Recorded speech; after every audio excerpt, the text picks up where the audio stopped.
We are streaming, but it will not record for us. That's cool. Technical fun. We're on Discord today, guys. Music. You guys ready to do an episode? As ready as I'll ever be on a Monday. Let's roll. God, I need some caffeine. Oh boy, do I need some caffeine. Play the ad. This podcast is sponsored by Restream. Why live stream to one platform when you can simultaneously live stream to every platform to discover new audiences faster using Restream.io? Today's drop, YouTube revenue crashes. Is this going to continue? Andrew Wall, Andrew Perrin, maybe not the most uplifting topic to kick off a week on, but it's kind of like we talked about just before we went on air. The internet seems to kind of be sugarcoating this whole situation right now. So let's just jump into this real quick. How are you guys doing? We're doing pretty well. It seems that, YouTube's revenue is cooling. It's, we've seen a quarter of non-growth, perhaps. Sounds like everything's fine. YouTube revenue's crashing. We got to talk about this and talk about what creators can do to actually prepare for this. Perrin, what do you think? Is it just a slight cooling of the ice caps? Yeah, nothing bad to see here. I love how the headlines are sugarcoating it. Like even on the Tube Filter one, the headline is YouTube ad rev dips to 3.8 billion in Q2. But we're seeing further improvement in July, CFO says. I mean, of course he says that. This is bad. It's going to keep trending downwards. And the thing is, I feel like everyone's scared to say that this is going to be a recession turning into a depression here with COVID-19. But that's the case. This is why revenue is down. And it's going to continue to be down because we're not getting out of this situation anytime soon. So him saying that they're going to see further improvement is very political speak, I would say, to basically safeguard them from the fact that they're really probably worried about this. I don't see how advertiser revenue is going to go up if we're in the same situation next quarter, which we clearly are going to be. That absolutely makes sense. So Ross, can you run us through the article here so everybody understands what's going on with YouTube? And obviously I've got to pull it up here. You got to pull it up. Okay, I will run us through the article. So this article in Variety is saying things like, Q2 ad revenue on YouTube slows as Google's search sales fall near 10%. And so what happened earlier this year, guys, is essentially YouTube revenue really just completely plummeted. And right when COVID happened for those couple months, I'm sure a lot of you creators saw it, your revenue just hit the dumps.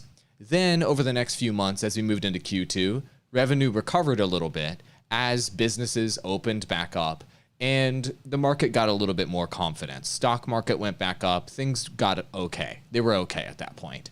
But the reality of the situation that we're in right now is that revenue is not going to recover anytime soon. Not until this deadly pandemic that's ravaging the United States in particular goes away. And that pandemic is not going to go away in 2020. And so what we need to talk about today is the reality of the situation that YouTubers are finding themselves in. The reality that your revenue is not going to be what it was last year. It's not going to completely recover. And you should plan on 30% plus less revenue than you would normally get. In some areas, maybe even less. Gaming has gotten hit extremely hard. I've talked to a lot of my clients. They've showed me their analytics. Their gaming revenue has decreased by 30 to 50%, and it's not recovering. YouTube ad revenue. Let's just go through the article and see the kind of spin that the industry is putting on this, all these people that are in Google's pocket. But basically what it's saying here is, the pandemic, Google's internet video platform carved out a 5.8% year-over-year growth. However, they posted a 2% decline in revenue, the first ever decline in revenue ever with Google. So that was a major decrease there. And Google's search and other revenue was down by 9.8% year over year. And Google saw a modest improvement in ad sales in July. So they're trying to spin this like ad sales are doing okay in July. And the article continues to go through and say, basically, Q1 was very bad for Google. Q2 got a little bit better, and prospects are looking up for revenue, guys. Just trust us. That's all you need to know from this article. That's basically the full deal here. So let's talk about the reality of the situation. Perrin, what can creators expect, and what can creators... first of all, let's talk about, Can creators expect revenue to fully recover in 2020 or come close to recovering in 2020? And what should they be planning for financially when it comes to the YouTube ad portion of their pie? I would definitely not be banking on the fact that revenue is going to increase again. I think that would be pretty foolhardy to do, considering all of the evidence you have before you. Yeah, they're talking here like things are going to be good. They're saying that because of investors, not because of you, not because of the creators. They're saying that because they don't want investors to be spooked. Because if investors keep spending money and keep investing, they will actually maybe be okay, but they're not going to be okay. So from a creator standpoint, hopefully at this point you're not already all in on YouTube still. But if you are, I mean, you really need to think about diversifying out of it. You really need to think about other revenue streams that you can add into your business model as a creator, and not be banking on YouTube, because it's not going to be a huge money maker for you in the next couple of months to maybe even a year or possibly longer. And here's the thing, yes, coronavirus, COVID-19 is not a good scenario for the United States to be in. However, it has created opportunity elsewhere, and elsewhere in the creator sphere of things. In fact, the creator sphere has been blowing up in other places, namely a lot of places we've been talking about on the podcast: Twitch, Facebook, so many other live streaming platforms. Those places are doing just fine, if not exploding through the roof with growth, because they're not as reliant on ad revenue on the creator side of it. You're getting a lot of your revenue from direct donations from other users, and you're getting a lot of your revenue from direct subscription from other users. And yeah, ad revenue can be a part of that, but that's normally a smaller piece of the revenue pie. So you need to be diversifying out at this point. I would definitely not bank on the fact that YouTube might come back up out of this. I would be planning for the worst case scenario. Ooh. Couldn't agree more there, Ross. What are your thoughts? I mean, we've seen the rises and the crashes of social media platforms. We've been through Adpocalypse 1.0, 2.0, 3.0. Is this another adpocalypse where you're just going to see, advertisers cooling off for a little bit, and then they're going to come back, pretty soon, and everybody's going to be okay? You're just going to have to struggle to pay your bills for a few months? Or is this a midterm or longer term phenomenon that we're in right now?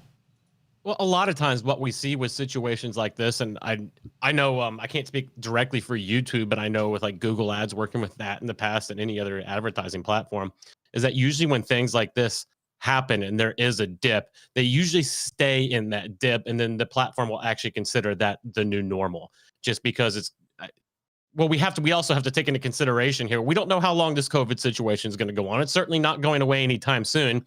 Companies are going to continue to lose money. They're going to continue to not have the money to spend on advertising. Even when this whole situation is over, they still have to try and recoup all the amount of losses. So what Perrin said is absolutely right. I think you can fully expect from here on out that where you are right now, it may get a little bit better long term, but it's not going to get much better beyond that.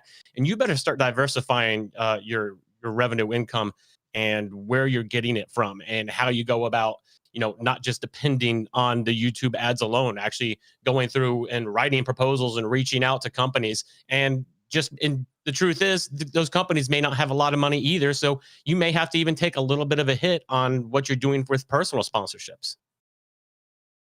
Yeah, that makes sense. I mean, let's talk about the main ways that you can diversify your revenue. So first of all, how much of your pie should YouTube revenue account for as an online creator? And in my opinion, I think that YouTube revenue should be 15% of your pie. And I think a lot of creators have it at 60, 70, 80, 90%.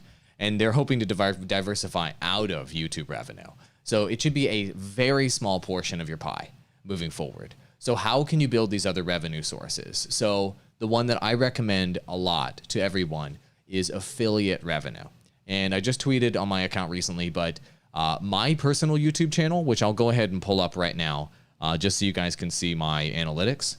And there it is. I made $1,000 this last month with my estimated revenue on my personal channel, which isn't that much. And that's off of about 300,000 views. So that's okay. And my playback-based CPM is doing well because I'm in the technology vertical and the how-to vertical. But the most money that I'm making on this channel is not actually on the channel. So this last 30 days, I made $3,500 in addition to this in Amazon affiliate revenue. And I would show you my Amazon affiliate dashboard, but it will reveal my secret account number. I tried it earlier, so I can't show it to you right now. I'll take a screenshot later. So $1,000 of my YouTube revenue is actually on YouTube. $3,500 is actually in Amazon affiliate. And what I'm doing to make that Amazon affiliate money is I'm making videos reviewing various technology products or what have you, like, or doing tutorials on technology products. Like here's a video I'll pull up right now. It's a video on Logitech Brio, how you can, how to record and live stream in 4K using the Logitech Brio, the webcam that Ross and Andrew Perrin are currently using. And I made this video, and in the description of this video, and I plug the link in the description of this video, I say, look, if you're interested in buying the Logitech Brio, I highly recommend it. I literally recommend it to my friends and my colleagues. And there I am. There's the review video. And if you go down in the description below, above the fold in the description, I've got a link to the Amazon affiliate link to my Logitech Brio webcam. And when you click that link, it will pull up a referral version of the link to the Brio here. And anybody that purchases the camera on Amazon or purchases anything on Amazon, I get up to a 4% cut of that revenue. So why does this matter? Well, did you know that everything is for sale on Amazon, guys? Is there anything that you can think of in any category really that isn't on sale on Amazon? Not really. Also, you're benefiting from all the price hikes that have been going on because a lot of the tech, like webcam companies, know that everyone needs to work from home. So like Logitech Brios, for example, are marked up by an insane amount of money right now. And you're benefiting from that, actually. Yeah, I am benefiting from that. That's true. I'm benefiting from the increased demand mostly because my Amazon affiliate revenue quadrupled in recent times, which is crazy. Or actually, no, it doubled. But the revenue per sale only went up by about 30%. And that's because of price hikes. But people say, look, I don't have a technology channel. How am I supposed to do Amazon affiliate? Well, gaming channels. Did you know you can sell video games on here? Let's type in, name a video game, guys. The Outer Worlds. The Outer World. Let's just see if Amazon has that. Does Amazon have that? Oh, look at that. Wow. It's got the Outer World. So if you're making the Outer World videos on your channel, this is just an example, and people are discovering the game because of you, and you didn't link to Amazon to sell them the game, you're missing out on potentially hundreds, maybe thousands of dollars in revenue. I'm not joking.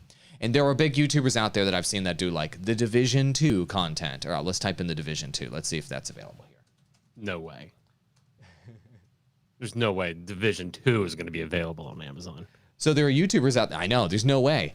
What? And look at that. It's on PS4 and there's play sets and toys. It's on Xbox. There's hats. There's the whole nine. So the reason why I'm bringing this up is because a lot of people say, well, I don't really do technology stuff. And Amazon's only for technology channels.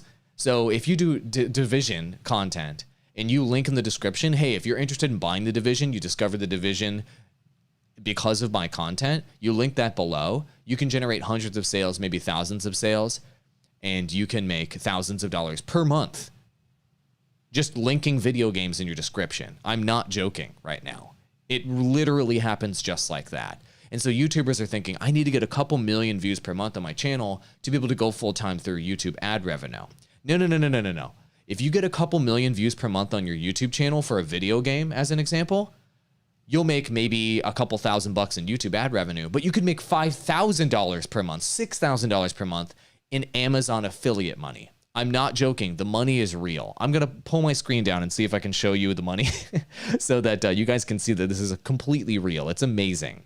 But guys, what are some other sources of revenue and some other ways that creators can make money right now, given that their ad revenue is going to be down? I think we listed some of I mentioned some of the other ones earlier, fan subscriptions and direct donations. So if you are normally a YouTube creator who doesn't do live content, it's maybe something that you can diversify into is doing a live show on YouTube as well as other platforms using Restream.io to multi-stream. If you can go to Twitch and you can go to Facebook, as we've been talking about, for the past many episodes, you can open up opportunities to get direct donations, to get subscriptions. Also, one we haven't mentioned yet, Patreon. If you've already got a decent sized community, consider providing them direct benefit to get monthly income. Patreon is one of the platforms for creators that provides the most stable monthly revenue stream. So you're not reliant on the whims of the advertisers, clearly, which is affecting everybody here, and it's going to continue to affect every creator if that's everything that you're banking on. Most creators don't have stability or confidence in their stability of income until they go to something like Patreon. So that would probably be one of the biggest recommendations, is figuring out a Patreon strategy that works for you, providing extra benefits there so that your top fans can directly support you financially. And it works. I mean, tons of creators are already doing this. Patreon is one of the ways that it happens. We don't talk about Patreon too much, but it is the one that evens out your monthly revenue for sure.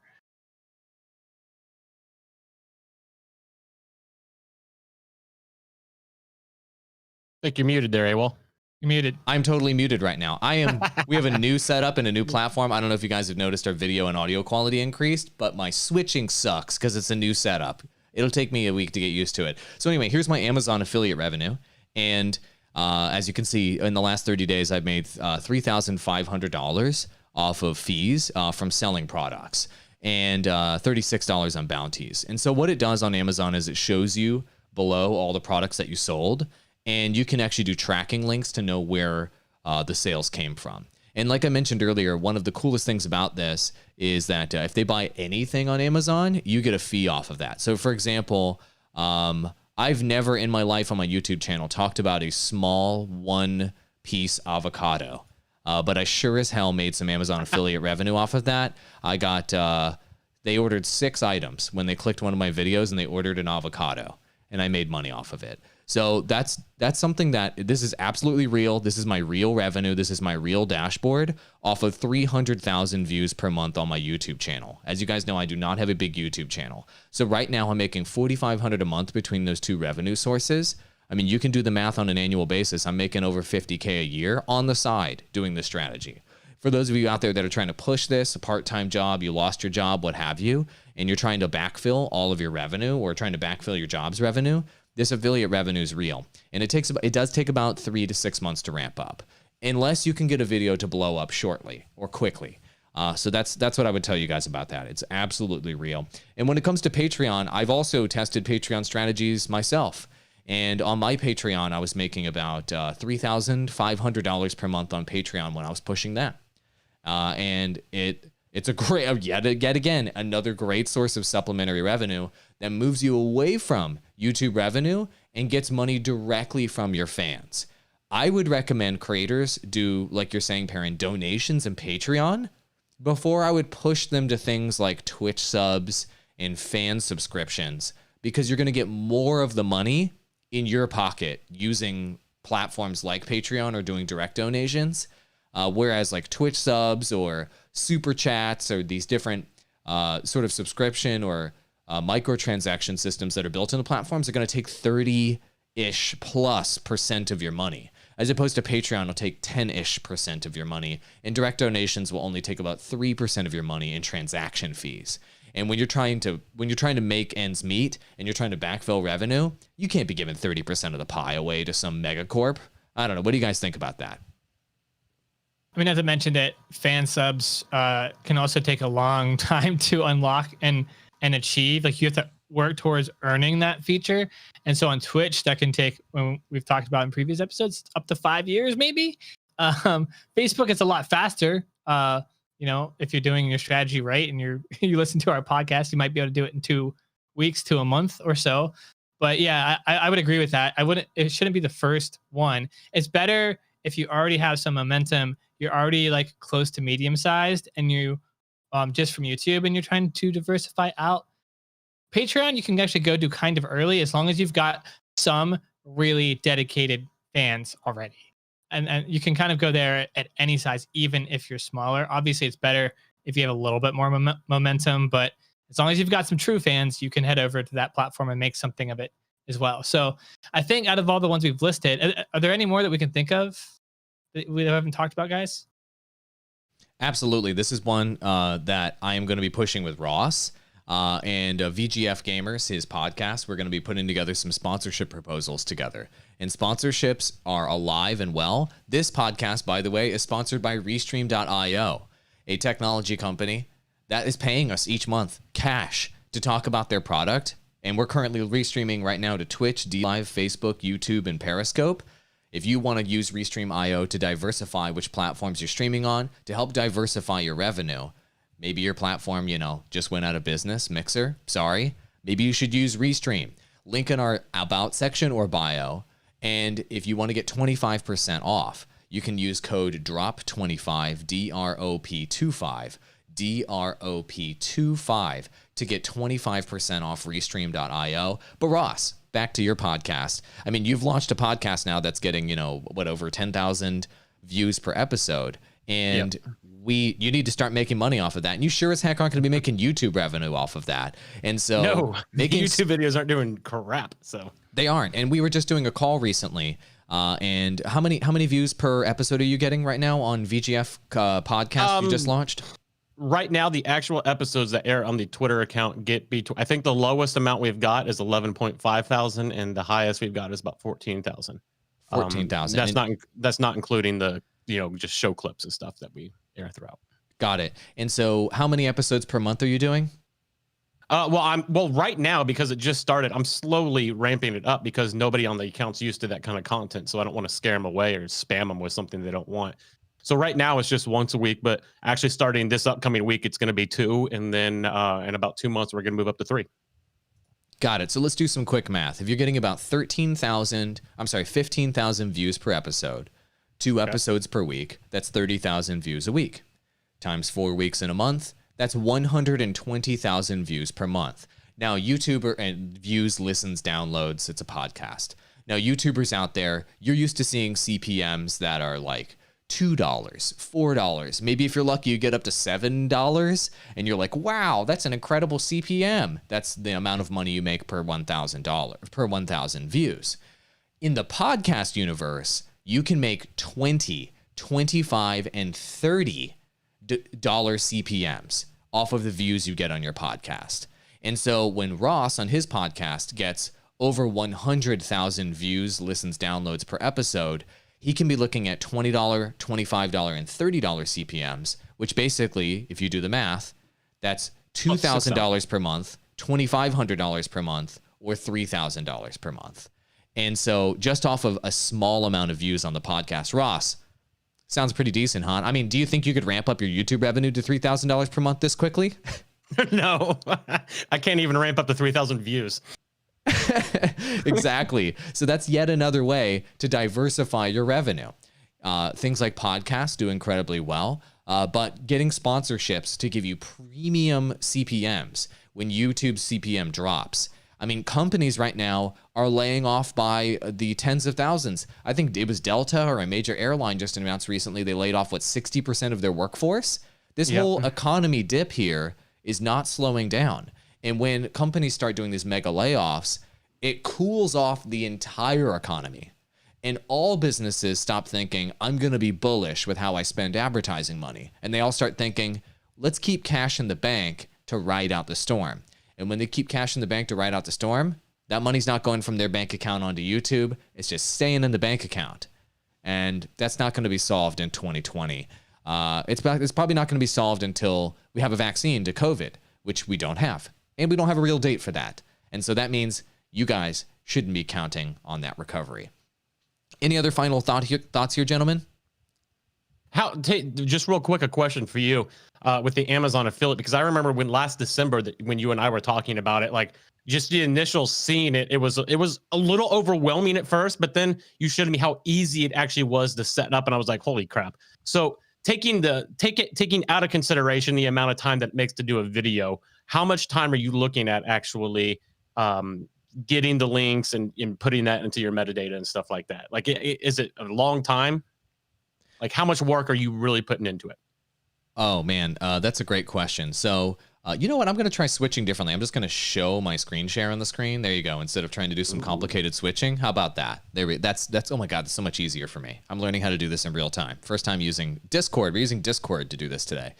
So the amount of time it takes. So making let's look at these Logitech Brio videos I just did this week. In one 2.5 hour session, I recorded 2 of these. In another 2.5 hour session, I recorded another. So that's 5 hours of total production time. I don't edit my videos. I do everything live in OBS. Then to set up Amazon Associates, that took me a total of, I'd say, 1 hour to do that. You have to fill out some tax paperwork. You have to sign up. You have to give them your information to make sure that you're legit. And then actually inserting the Amazon Associates information, like grabbing a tracking link from here. I'm not going to show you the top bar because it'll reveal my account number, but grabbing the tracking link for each of these products that you see here, and putting them in your description, that takes about 30 seconds. And so it adds like 1 hour and plus 30 seconds per video to add Amazon Associates to your strategy. So it's not hard at all. You have to have a bank account. You have to be willing to provide Jeff Bezos with your tax information, and you have to be willing to sign some paperwork, and then you'll be ready to make money. But if you look at my Amazon Associates right here, the average conversion for me was 4%. That's the number of items ordered divided by the number of clicks I'm sending over. So I sent 40,000 clicks to Amazon, 4% converted. So this isn't a bunch of like garbage traffic. Like when people see you recommending products on YouTube, guys, they'll go buy them because they trust you. That's the power of a creator. That's the power that you have with your audience, is if you truly believe in a product and you truly recommend it, then people will actually purchase it. And so it doesn't take much time at all. So Ross, get us the heck out of here. It's Monday. That was your daily drop. Full replays available on YouTube. If you missed any hot tips or just want to see Andrew Parent dancing, subscribe to the audio version on Apple Podcasts, Google Play, Spotify, iHeartRadio, just about any podcasting platform there is. We will be back tomorrow. Go diversify your money. Happy Monday, creators. Awkward ending because I forgot to